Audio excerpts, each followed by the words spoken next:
of all, the body movement is roughly like this. So your hands are here like this, your elbows are pointing down, your hands are gonna be up like this. So if you watched me spinning it, it's roughly like this. And the elbows are here the whole time. And what you're gonna do is you're gonna be doing this to this, and this to this. So you're looking forward the whole time, but all of this movement is really being powered by your core muscles, and you're rotating around your spine. And the whole time, look forward, don't look over your right shoulder, look forward. I mean, don't look over your left shoulder either, but you're looking over your right. There you go. So you're kind of like a bobblehead with your body moving like this. And I don't know if they have sprinklers like this where you are, but when I was a kid, they had sprinklers shaped like this, and this is how they moved, which is why the move is called the sprinkler. And then if we looked at each hand now, the left hand going counterclockwise, what you do is you do the big swing from here to here, but then when you come back to the front, you push it out to the side and then to the front. So it's back, side, front, back, side, front, back, side, front, back, side, front, back, side, front, back, side, front, back, side, front. It might help to understand what's going on technically with the move. This move is called, the formal name for the move would be a counterclockwise, horizontal plane, split time, C-cap combination. A C-cap, CAP, C-A-P, stands for continuous assembly pattern. What's actually happening is you're taking part of two different patterns and continuously assembling them together. With a C-cap, it makes a C shape. So with this particular pattern, if I were to take it from its side and put it vertical in front of me so you could see it, there's a big extension, which is half of this, and then you're connecting it with half of this 4-pedal anti-spin. So you're going from here to here in the extension, and then you're going from here back to here in the anti-spin. So extension, anti-spin, extension, anti-spin, extension, anti-spin. Now if I turn that horizontal, extension, anti-spin, extension, anti-spin, extension, anti-spin. What you're doing right now, because you're new to anti-spin, is you're not quite executing the anti-spin, the transition between the pedals fluidly enough and with the correct number of rotations. So what you're doing is, if I were to put it vertically so that you could see it, sorry, you're going this way. You're going, this part is fine, but then you're doing like 1, 2 down here and 1, 2 here, and then you're doing 2 here, but then you're doing the extension correctly. What needs to happen is when you get to the front, which is the equivalent of the top here, you need to immediately go to the back. And when you get to the bottom or back, you need to immediately go side front, right? So what you're doing is you're holding it here for extra time, then you're holding it here for extra time, and then you're holding it here for extra time.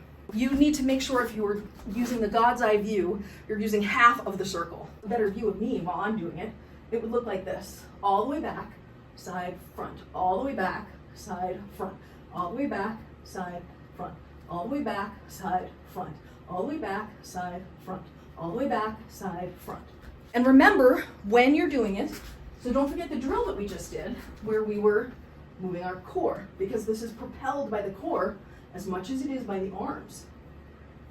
So you're using your core to get it around from back to side to front, back to side to front, back to side to front, back to side to front, back to side to front.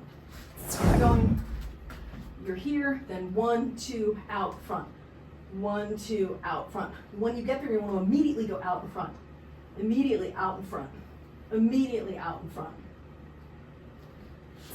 When we did this drill, the actual core, the Pilates drill, right? So what your center is actually doing to move it. You had a great stiff frame, and appropriately, your spine was straight the whole time.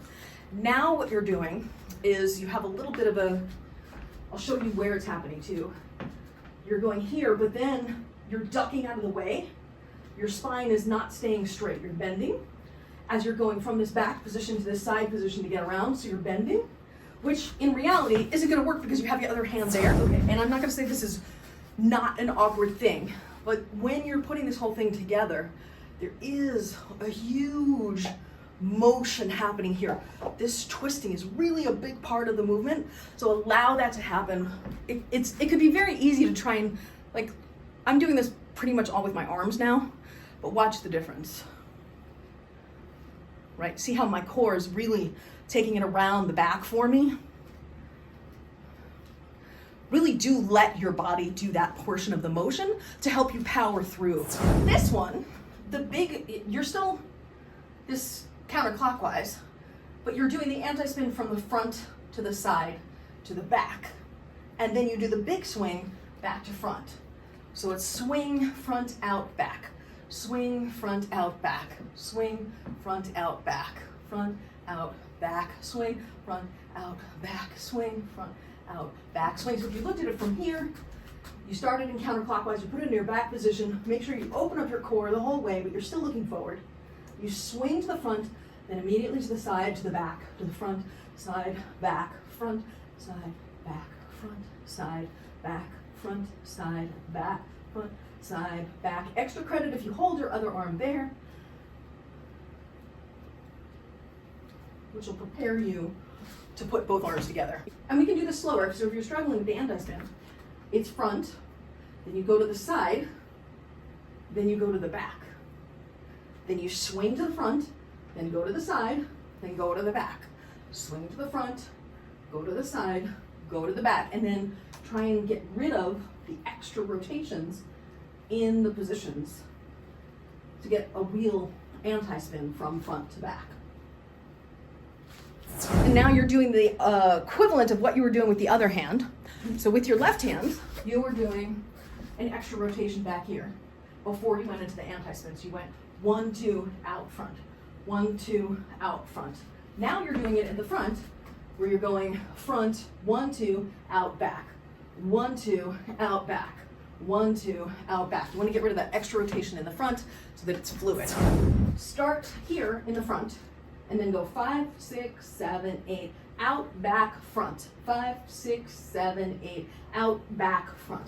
5, 6, 7, 8, out, back, front. 5, 6, 7, 8, out, back, front. 5, 6, 7, 8, out, back, front. Now we'll cut it down. Instead of 5, 6, 7, 8, do 7, 8, out, back, front. 7, 8, out, back, front. 7, 8, out, back, front. 7, 8, out, back, front. 7, 8, out, back, front. And then do 1 count. So 8, out, back, front. 8, out, back, front. 8, out, back, front. And then try and just do it continuously. Out, back, front, and out, back, front, out, back, front, out, back, front. So if we start in counterclockwise, the left hand in the front and the right hand in the back. The first thing that you do, right, and notice that my body is in this sort of awkwardly turned position, but I'm still looking forward. Both poi are spinning in split time counterclockwise above the arms. The first thing you do is basically change the rotation of your body from right behind to left behind. So this part's the easy part, the swing.